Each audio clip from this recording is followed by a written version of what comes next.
नमस्कार साथियों, स्वागत है आपका all in one education hub चयन 3.0 में। आज हम बात करेंगे हिंदी व्याकरण के अगले टॉपिक अवयव के बारे में। आइए देखते हैं। अवयव का अर्थ है जो वय न हो अथवा जिसमें कोई विकार न हो। वे शब्द जिनके रूप में लिंग, वचन, कारक, पुरुष आदि के कारण कोई परिवर्तन नहीं होता है, अवयव कहलाते हैं। अवयव प्रत्येक स्थिति में अपने मूल रूप में बने रहते हैं।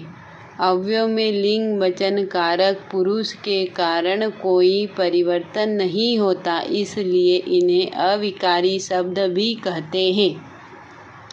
जैसे आज, कल, इधर उधर, जब, तब, अब, किंतु, परंतु, लेकिन, तेज, धीरे, यहाँ, वहाँ, आह, वाह, अरे, ठीक, शाबाश आदि। उदाहरण पहला, शेर तेज भागता है में तेज अवयव है।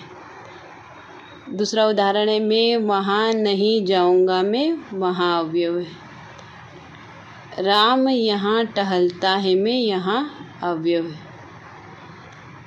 वह क्या बात है में वह अवयव है। पांचवा उदाहरण है, वह धीरे धीरे चलता है में धीरे धीरे अवयव है। अवयव के भेद। अवयव के 5 भेद होते हैं।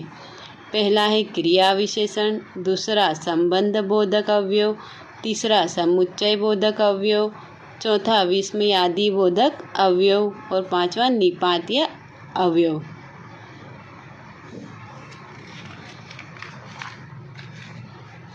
आइए देखते हैं। अवयव का पहला प्रकार क्रिया विशेषण।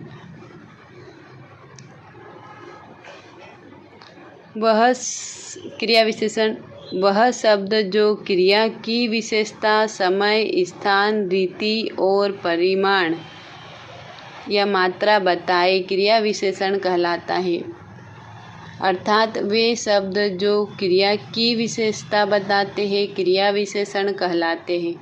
क्रिया विशेषण में लिंग, वचन, कारक, पुरुष आदि के कारण कोई परिवर्तन या विकार नहीं होता, इसलिए इन्हें अविकारी शब्द कहते हैं। जैसे तेज, धीरे धीरे, बार बार, केवल, आजकल, अभी, यहाँ वहाँ, अंदर बाहर, अच्छा, थोड़ा बहुत आदि। उदाहरण, धावक तेज दौड़ता है में तेज क्रिया विशेषण। दूसरा उदाहरण, वह आज आएगी में आज क्रिया विशेषण। तीसरा उदाहरण है, कछुआ धीरे धीरे चलता है, यह चलना क्रिया की विशेषता बता रहा है, धीरे धीरे क्रिया विशेषण। चौथा उदाहरण है, बच्चा बार बार रोता है, रोना क्रिया की विशेषता है, बार बार रोना, यह क्रिया विशेषण है।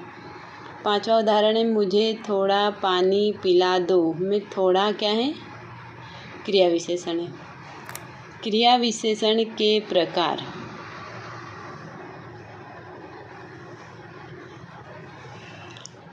अर्थ के अनुसार, प्रयोग के अनुसार, रूप के अनुसार। अर्थ के अनुसार क्रिया विशेषण के 4 प्रकार होते हैं। पहला है रीतिवाचक, दूसरा कालवाचक, तीसरा स्थानवाचक, चौथा परिमाणवाचक। प्रयोग के अनुसार क्रिया विशेषण के 3 प्रकार होते हैं। साधारण क्रिया विशेषण, संयोजक क्रिया विशेषण, तीसरा अनुबद्ध क्रिया विशेषण। रूप के अनुसार क्रिया विशेषण के 3 प्रकार होते हैं। मूल क्रिया विशेषण, यौगिक क्रिया विशेषण और स्थानीय क्रिया विशेषण। इन क्रिया विशेषणों का विस्तृत अध्ययन हमने पिछले अध्याय में कर लिया है, अतः इनके विस्तृत जानकारी के लिए क्रिया विशेषण टॉपिक अवश्य देखें।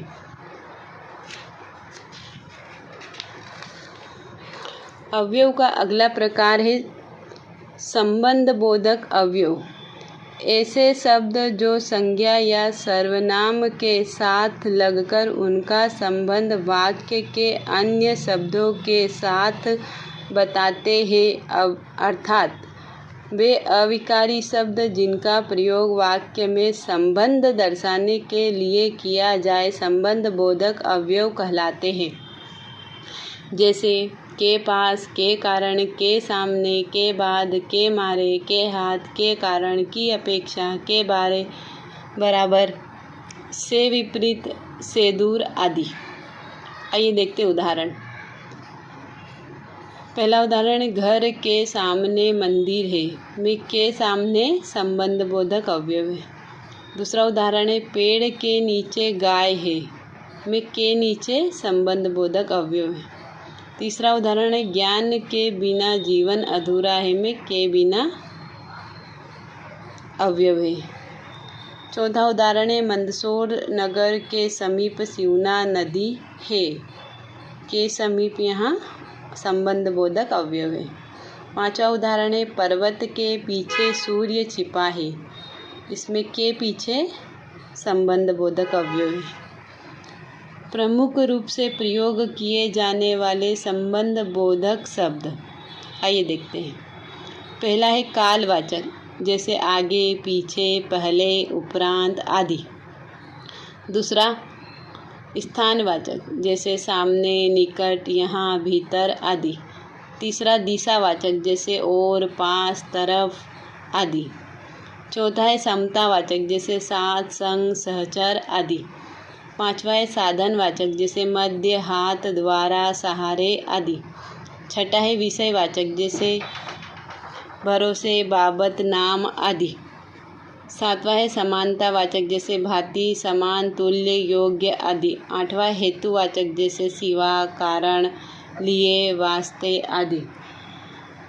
नौवां है विरुद्धवाचक, जैसे विपरीत, खिलाफ, उल्टे आदि। 10वां है तुलनावाचक, जैसे अपेक्षा, आगे, सामने आदि। के प्रकार प्रयोग के अनुसार संबंध बोधक अवयव दो प्रकार के होते हैं। पहला है सबद्ध बोधक।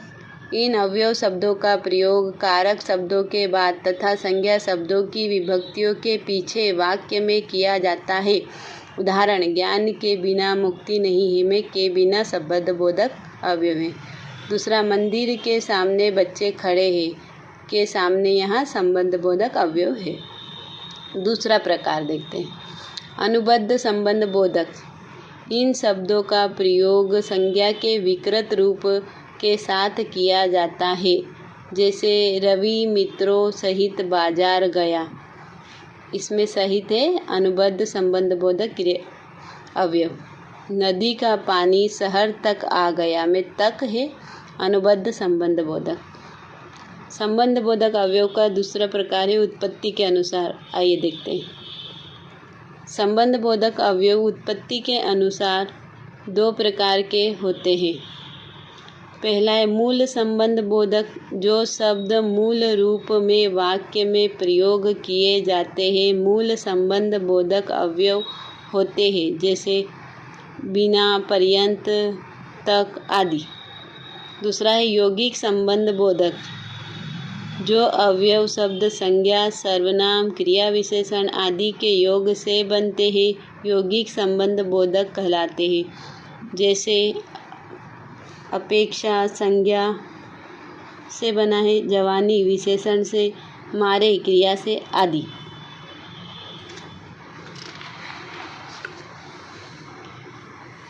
अवयव का तीसरा प्रकार है समुच्चय बोधक अवयव। आइए देखते हैं। दो या दो से अधिक शब्दों, वाक्यांशों, वाक्यों को परस्पर जोड़ने वाले या अलग करने वाले अवयवों को समुच्चय बोधक अवयव कहते हैं, जैसे और, तथा, या, परंतु, किंतु, बल्कि, इसलिए, एवं, अन्यथा, ताकि, क्योंकि, तथापि, अर्थात, यद्यपि आदि। उदाहरण, पहला है राम और सीता आ रहे हैं, इसमें और समुच्चय बोधक अवयव है। दूसरा उदाहरण, यह फल राज लाया या रमेश, इसमें या समुच्चय बोधक अवयव है। तीसरा उदाहरण है आपने बुलाया था इसलिए मैं आया हूँ, में इसलिए समुच्चय बोधक अवयव। चौथा उदाहरण है तुम पढ़ाई कर लो अन्यथा बाद में रोओगे, अन्यथा यहाँ पर समुच्चय बोधक अवयव। कुछ छात्र पढ़ रहे हैं परंतु कुछ खेल रहे हैं में परंतु समुच्चय बोधक अवयव है। समुच्चय बोधक अवयव के प्रकार। समानाधिकरण समुच्चय बोधक। दूसरा प्रकार है व्याधिकरण समुच्चय बोधक। समानाधिकरण समुच्चय बोधक के भी 4 प्रकार हैं। क संयोजक, ख विभाजक, ग विरोध बोधक, चौथा है परिणाम बोधक। व्यधिकरण समुच्चय बोधक के भी 4 प्रकार हैं। क कारण बोधक, ख संकेत बोधक, ग स्वरूप बोधक, घ उद्देश्य बोधक।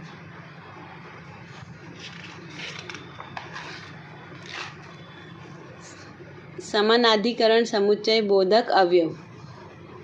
जो समुच्चय बोधक अवयव वाक्य के विभिन्न अंगों, शब्दों या वाक्यांशों को एक दूसरे से मिलाते हैं या पूरे स्वतंत्र वाक्यों को एक दूसरे से जोड़कर संयुक्त वाक्य बनाते हैं, उन्हें समानाधिकरण समुच्चय बोधक कहते हैं। उदाहरण: रमा, राधा और मोहन पढ़ रहे हैं।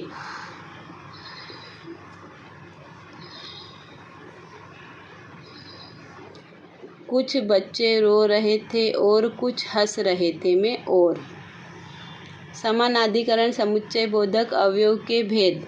इसके 4 भेद होते हैं। पहला संयोजक, दूसरा विभाजक, तीसरा विरोध बोधक, चौथा परिणाम बोधक। आइए देखते हैं। संयोजक: ये 2 पदों, वाक्यांशों या वाक्यों को जोड़ते हैं, जैसे और, व, एवं, तथा आदि। उदाहरण: पहला है सूरज उगा और अंधेरा भागा में और दोनों वाक्यों को जोड़ रहा है, अर्थात संयोजक। दूसरा उदाहरण है गांधी जी ने सत्य व अहिंसा का पाठ पढ़ाया, इसमें वह संयोजक। आइए देखते दूसरा प्रकार विभाजक। ये 2 या 2 से अधिक पदों, वस्तुओं, प्राणियों आदि में किसी एक के ग्रहण या त्याग का बोध कराते हैं, जैसे या, वा, अथवा, किंवा, नहीं तो आदि।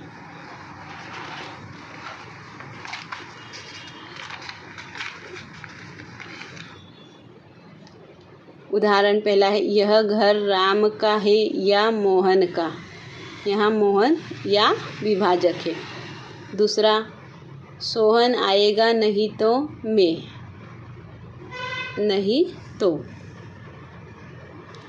तीसरा प्रकार है विरोध बोधक। ये एक से अधिक शब्दों में विरोधी होने के कारण पहले का अपवाद या निषेध बताते हैं, जैसे किंतु, परंतु, पर, लेकिन, मगर, बल्कि, वरन आदि। उदाहरण: मैं उसके घर गया था परंतु वह नहीं मिला। यहाँ पर परंतु विरोध बोधक। दूसरा, मोहन यहाँ से चले जाओ वरना झगड़ा हो जाएगा में वरना विरोध बोधक। चौथा प्रकार है परिणाम बोधक। ये बताते हैं कि इनके अवयव आगे के अवयव का अर्थ पिछले वाक्य का परिणाम है, जैसे इसलिए, अतः, अतएव आदि। उदाहरण: सूर्योदय हो गया था इसलिए जागना पड़ा। इसलिए यहाँ पर है परिणाम बोधक। दूसरा, कोई खो गया इसलिए सब खोज रहे हैं में इसलिए यहाँ है परिणाम बोधक।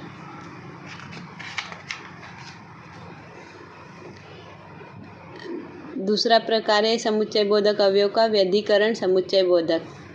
आइए देखते हैं। जो शब्द एक प्रधान उपवाक्य में एक या एक से अधिक आश्रित उपवाक्यों को जोड़ते हैं, उन्हें व्यधिकरण समुच्चय बोधक अवयव कहते हैं। जैसे वह पढ़ता तो अवश्य पास हो जाता, तो ता है यहाँ पर व्यधिकरण समुच्चय बोधक। व्यधिकरण समुच्चय बोधक अवयव के भेद 4 हैं। आइए देखते हैं। पहला कारण बोधक, दूसरा संकेत बोधक, तीसरा उद्देश्य बोधक, चौथा स्वरूप बोधक। पहला कारण बोधक। ये वाक्यों के उपवाक्यों में कारण कार्य का बोध कराते हैं, जैसे क्योंकि, चूंकि, इसलिए कि आदि। उदाहरण: वह स्कूल नहीं जा सका क्योंकि उसे बुखार था। क्योंकि यहाँ है कारण बोधक। दूसरा उदाहरण है चूंकि वह गरीब है इसलिए इलाज नहीं करवा सका में इसलिए यहाँ पर है कारण बोधक। दूसरा प्रकार है संकेत बोधक। ये शर्त या घटना का संकेत बताते हैं, जैसे जो, तो, यदि, तो, यद्यपि, तथापि आदि। उदाहरण: यद्यपि उसने बहुत परिश्रम किया तथापि प्रथम नहीं आ सका। यहाँ पर यद्यपि तथापि क्या है? संकेत बोधक अवयव। उद्देश्य बोधक, इन अवयवों में इनके बाद आने वाले वाक्य इनसे पहले आने वाले वाक्य का उद्देश्य प्रकट करते हैं, जैसे कि, जो कि, ताकि आदि। उदाहरण, उसे ऐसा समझा दो जो फिर वहाँ न जाए। इसमें जो उद्देश्य बोधक है। पुजारी ने मंदिर का दरवाज़ा बंद कर दिया ताकि कोई अंदर ना जा सके। इसमें ताकि उद्देश्य बोधक है। चौथा है स्वरूप बोधक। ये समुच्चय बोधक शब्दों के बाद आने वाले वाक्य या कथन पहले वाक्य या कथन का स्पष्टीकरण करते हैं, जैसे कि, जो, अर्थात, यानी। उदाहरण, पहला है मैं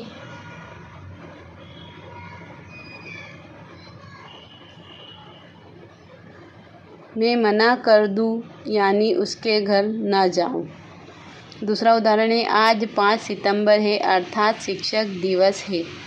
इसमें यानी और अर्थात है स्वरूप बोधक। अवयव का चौथा प्रकार है विस्मयादि बोधक अवयव। आइए देखते हैं। वे अवयव या शब्द जो वक्ता या लेखक के मनोवेग अर्थात भय, विस्मय, शोक, घृणा, उद्वेग आदि को प्रकट करते हैं, विस्मयादि बोधक अवयव कहलाते हैं। जैसे सच, ठीक, शाबाश, अरे, अच्छा, वाह, जय, आह आदि। उदाहरण पहला, हाय उसका पैर टूट गया। में हाय है विस्मयादि बोधक अवयव। दूसरा उदाहरण है, वाह कितना सुंदर दृश्य है। में वाह है विस्मयादि बोधक अवयव। तीसरा उदाहरण है, काश मैं आपकी सहायता कर सकता। में काश। चौथा उदाहरण है, हे भगवान मुझे बचा लो। में है विस्मयादि बोधक अवयव। पांचवा उदाहरण है, छी छी वह बहुत गंदा है। में छी छी है विस्मयादि बोधक अवयव। विस्मयादि बोधक अवयव के प्रकार। विस्मयादि बोधक अवयव के निम्न प्रकार होते हैं। पहला है हर्ष बोधक, जैसे शाबाश, धन्य, आह आदि। दूसरा है आश्चर्य बोधक, जैसे क्या, सच, ओ, हो आदि। तीसरा है इच्छा बोधक, जय हो, आशीष आदि। चौथा है शोक बोधक, जैसे हाय, उफ, बाप रे आदि। पांचवा है क्रोध बोधक, जैसे चुप रहो, अरे आदि। छठा है घृणा बोधक, जैसे छी, धिक, राम राम आदि। सातवां है प्रशंसा बोधक, जैसे वाह, शाबाश आदि। आठवां है स्वीकृति बोधक, जैसे अच्छा, ठीक, हाँ, जी हाँ आदि। नौवां है संबोधन बोधक, जैसे अरे, अरी, ए आदि।